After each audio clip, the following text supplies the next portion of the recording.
Olá, meus caros clientes e amigos, alunos. Tenho muito prazer em ter contato com vocês.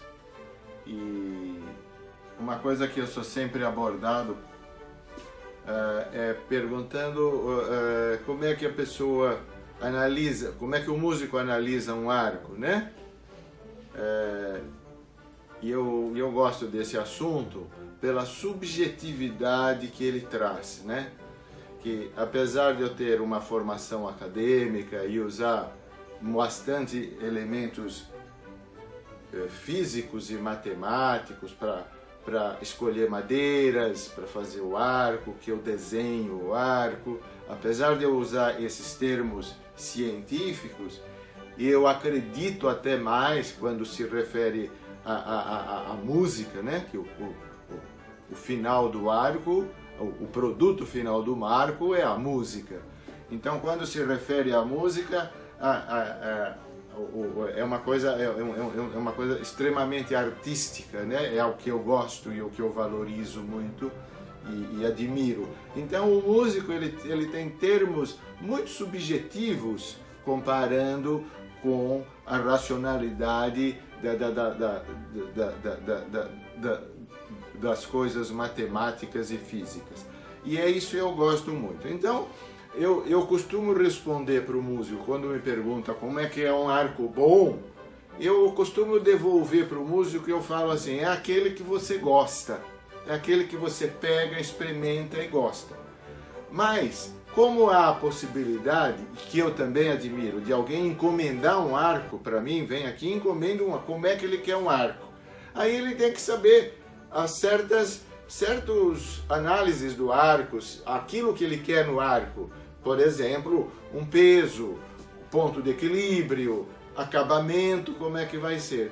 Então, aí entra o conhecimento do arco, não é o subjetivo do gosto deste arco e não gosto, só isso daí, tá?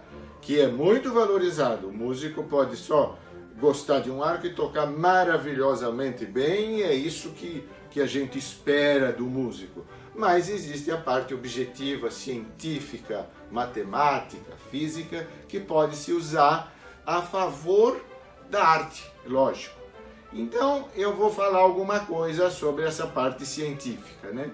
Então, como eu já falei várias vezes para vocês, eu escolho a madeira a partir do look test que eu falei, a partir do conhecimento da densidade da madeira, daí eu aplico uma fórmula física para calcular a resistência à flexão, que esse trabalho aqui que vocês têm, aqui com o indicador forçando aqui na fachatura, isso aqui, nada para física, é um trabalho solicitando a resistência à flexão que esse arco oferece. E vocês não são obrigados a conhecer isso, mas praticamente eu vou falar para vocês alguma coisa que ajuda. Então, vocês fazem uma análise do arco, pegando um arco. Quando vocês pegam, vocês já sentem o equilíbrio. Isso é automático de um músico. Então, é isso daqui. Quando vocês pegam um arco, vocês já vão falar assim, oh, gostei. E é ótimo isso, tá certo? Gostou de pegar. É porque já aí vocês já estão dizendo que esse arco deve ter um ponto de equilíbrio adequado, tá certo? Que existe medidas milimétricas para se chegar ao ponto de equilíbrio. Mas quando o músico pega o arco, ele não precisa estar com uma régua na mão e medir onde é que está o ponto de equilíbrio. Apesar do que é muito fácil, se vocês colocarem aqui o dedo e perceber aonde o arco fica equilibrado, seria só fazer uma marquinha aqui com o lápis e medir depois. Mas eu tenho num folder que eu forneci a muitas pessoas, tem essa medida, já passei e passo para quem quiser. Então, isso seria fácil, mas vocês não precisam também fazer, porque o fato de vocês pegarem o arco, vocês já sentem isso. Outra coisa, o peso do arco também. Um arco tem os seus limites. Para que um arco de violino não passe a ser um arco de viola, ele deve ir até 65, 66 gramas, já é bastante. Que a partir disso já seria o peso de um arco de viola. E assim por diante. O de viola tem que ser um arco de viola e não de violoncelo. O de violoncelo um arco de violoncelo e não de contrabaixo. E vindo ao contrário também, um arco muito leve de contrabaixo passa a ser um arco de violoncelo. Então, existem limites dessas medidas que eu já passei várias vezes em alguma matéria, aquilo que é mais usado hoje em pesos de arco. Então, vocês devem perceber a resistência da madeira à flexão, se o arco tem uma relativa flexão. Outra, olhar se o arco está bem alinhado. Isto é muito importante, o alinhamento do arco. Se ele está, eu vou dizer um termo da física, da engenharia, se ele está cambado, torto para um lado ou para o outro, isso vai influenciar na tocabilidade. Então esse arco deve ser corrigido, e um arqueteiro corrige isso no fogo, a gente corrige. O alinhamento do arco, ele tem que estar bem em cima da crina, e principalmente quando vocês vão dar atenção, o arco tem que estar sobre a crina. Porque no momento que vocês exercem a pressão aqui, outro termo físico, existe um vetor de força, que é a direção da força que vocês emitem com esta pressão do indicador. E esse vetor tem que levar